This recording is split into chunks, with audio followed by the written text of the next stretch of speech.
Pinukuha na nila dito. Hindi pa rin pantay, uneven pa rin. Ito, nag-blocking na rin dito sa may pinakagilid. Welcome back po ulit sa aming channel. Balik ulit tayo dito sa EDSA southbound.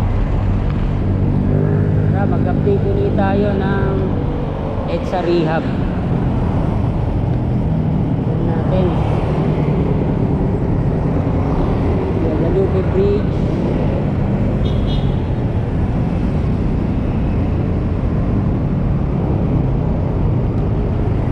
Ito pa, yung mahirap tumawid.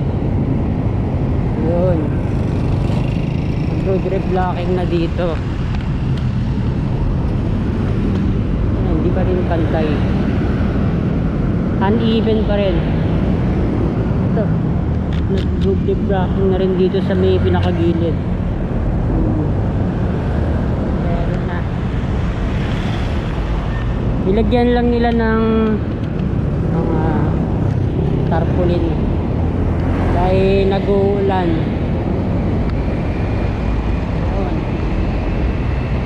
Parehas pa rin dito.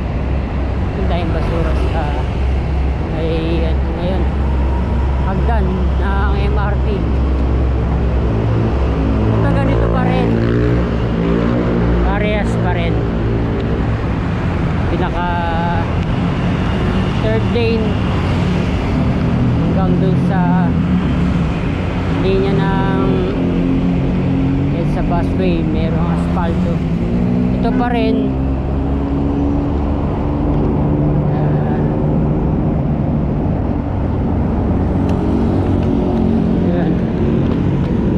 Ganito pa rin, wala pa rin Japanese asphalt dito sa naka outermost lane.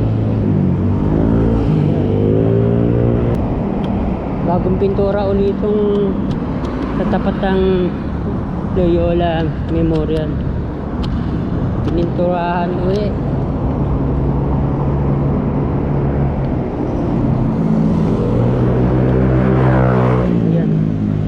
Ganito pa rin.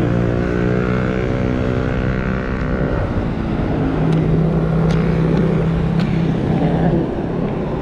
Wala pa rin dito. Ito pa, karoon din ng road reblocking.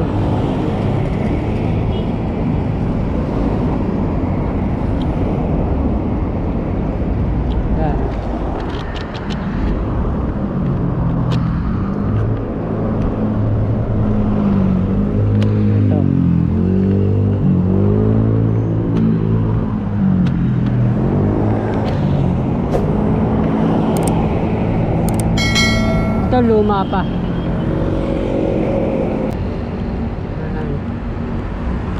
Ito ganun pa rin, hindi pa nadagdagan dito.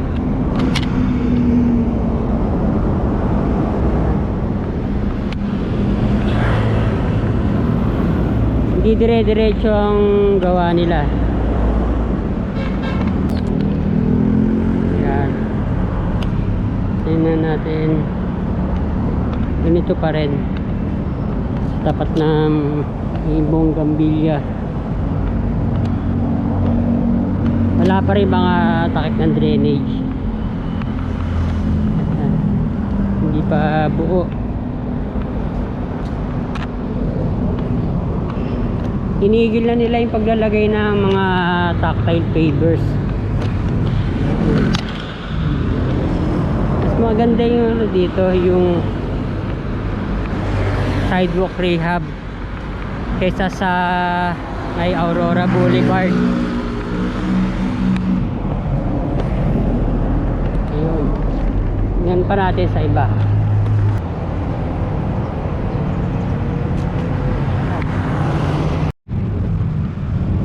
Sa Estella Street,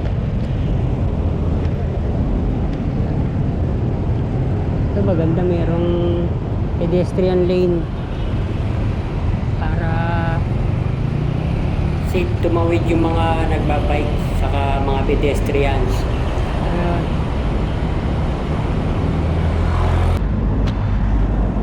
Ito na, bagong curbside, inusog na nila. Ito yung luma, binakbak nila mga kabayan. Pwede na magkaroon ng planting strip.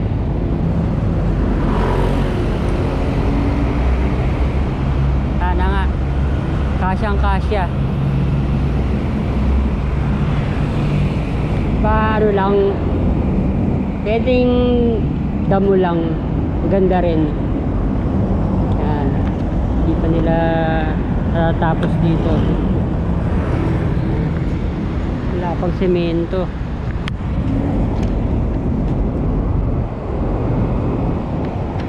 Yan natin.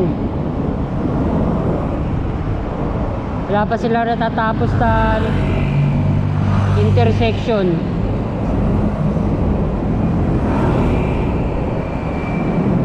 Australia to Buendia, hindi pa buo.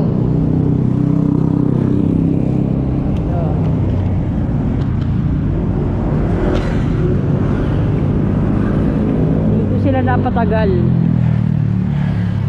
Ngayon lang nila tinuloy.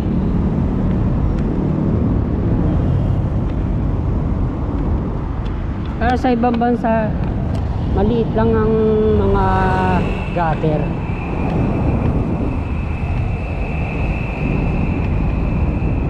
Saka pinaka-bangketa mababa lang. Ayan.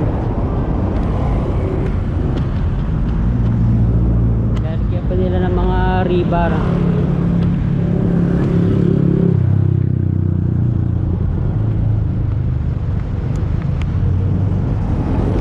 Ayan, kasyang-kasya yung mga ano dito, mga halaman.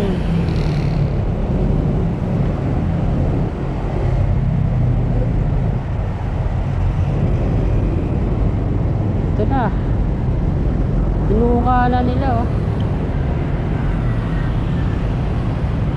Ito na eh, binuka na nila dito. Sakali mayroong mga greenery para naman malamig. Dito hindi pa. Lalakad ka sa EDSA, ang init ng sigaw ng semento ng kalsada.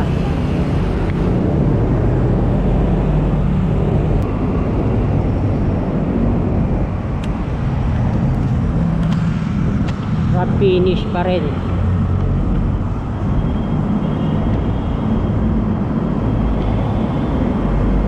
Yun, wala pa rin. Hindi pa nila tinutuloy dito.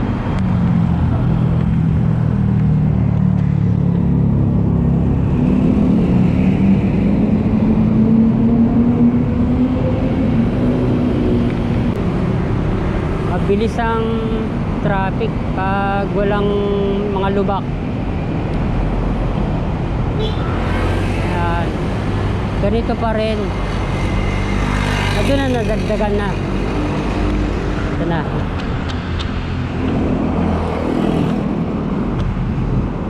Nangangalahati na.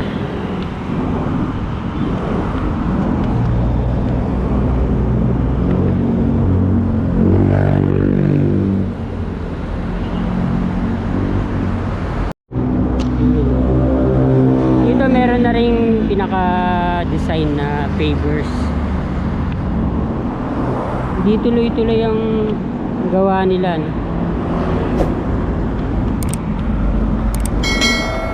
Wrap finish uli.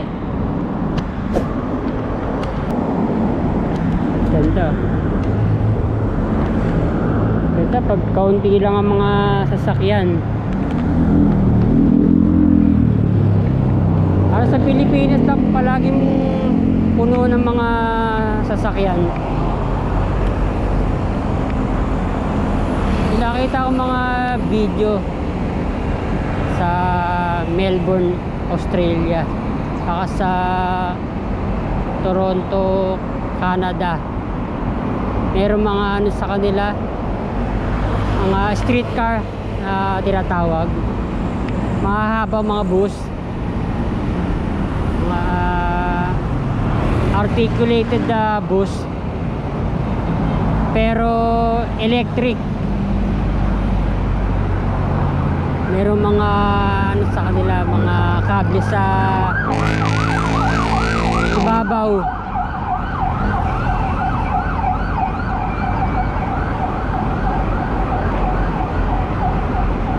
Ayun.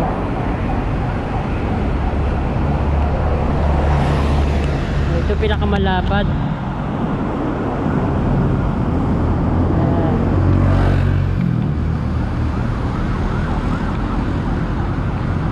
Pa nakakarating ng Ayala Avenue.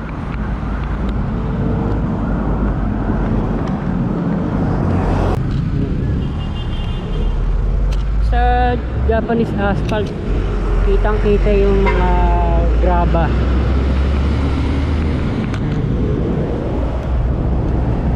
Sa luma wala, pinakaano lang, semento. So, ganito pa rin. Ito wala nang problema, lapad na yung sidewalk. Yan.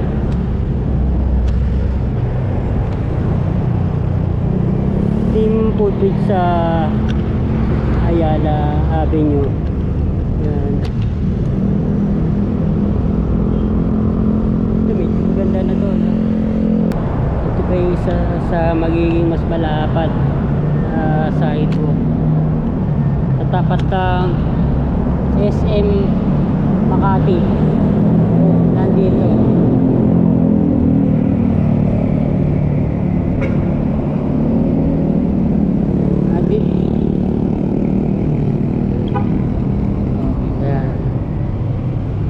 Magiging bago sidewalk dito. Just 6 meters ang lapad. Ito Palm Drive. Ayala Center.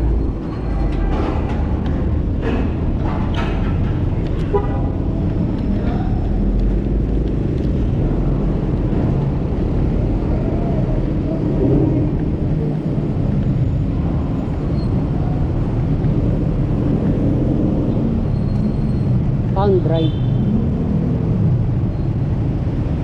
Yayamanin dito mga kabayan.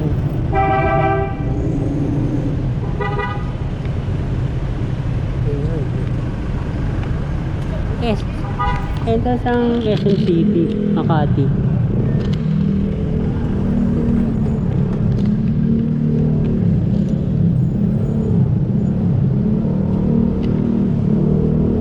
Yan, lalong mga kasabay ng mga ano dito, mga bus, mga truck. Ayan, ganda diba? Glorieta. Ayan.